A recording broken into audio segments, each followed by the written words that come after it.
All right, we're going to be looking at the second harvest, Cascades. This is the first year production. I have 135 vines here. They're strung 18 feet tall with a trellis system that I'm able to raise and lower on a winch. And this is my second harvest. My first year, the first harvest production, I got about 15.5 pounds, basically out of Chinooks and Cascades. On my second harvest, Chinooks, or the nuggets, I'm sorry, I got a 75% reduction. So I'll probably expect that again out of the Cascades, although Cascades for me here in Western North Carolina seem to do the best. We're going to take a look at what it takes to harvest. We'll take a look at when the cones are ripe for harvest. We'll look at the techniques for drying and packaging.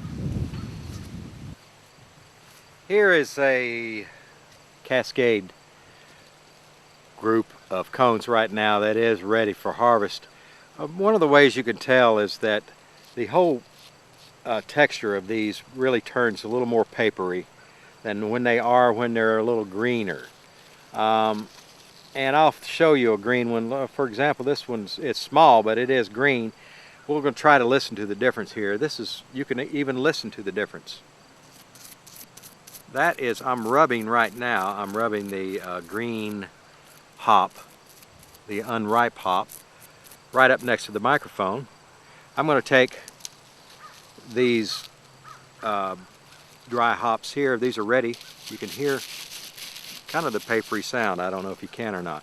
But anyway, these are ready to harvest. Another way you can tell is when we open them up and look at the lupulin glands on the inside. They're going to be really darker yellow. They're also going to be pretty sticky, and also they'll be able to rub right off onto your hands. There's a lot of staining going on, but you can really tell more just by smelling them than anything. Determined that these are ready to harvest, I probably will get some greener ones, probably not quite as ripe, and probably some just a little more than overripe, because I'm going to have a tendency to try to harvest these all at once. The second harvest, particularly with such a reduction, that's not really, it takes more time than probably what it's worth to get out of it. However, this is just the first year. I do expect the second harvest next year to be quite substantially larger than the one I'll be getting this year. So far off of the nuggets, I've gotten about a half a pound of dried cones off the nuggets. We're still working on the Cascades. I use a canvas bag that I can just actually put around my neck and it holds out. This, I put a piece of metal in here that holds it out. This is all just homemade. And when I harvest, I'm not cutting the vine down on this, especially this first year. I'm letting it grow to, especially through this second harvest, to nurture the roots, get them fatter, get them plumper, get them ready for next year.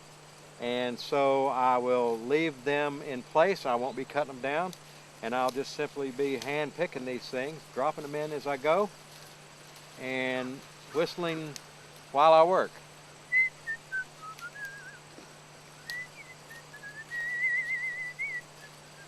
One thing you may want to keep in mind when harvesting, the vines themselves, the vines have real sticky hairs on them. That's what allows them to hang on to the twine as they grow.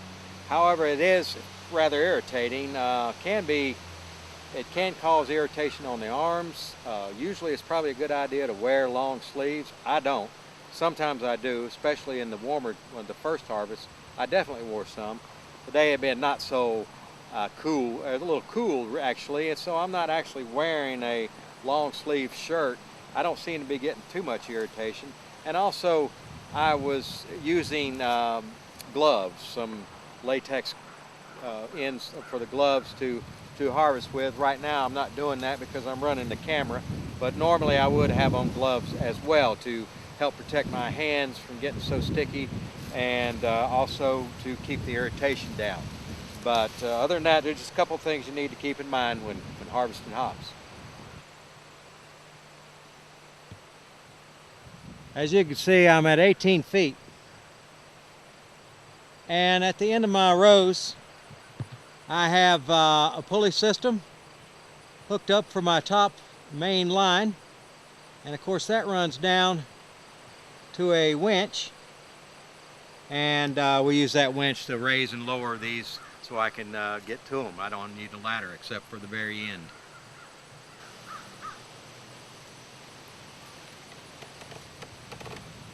Lowering them down makes it a little easier, don't have to use a ladder.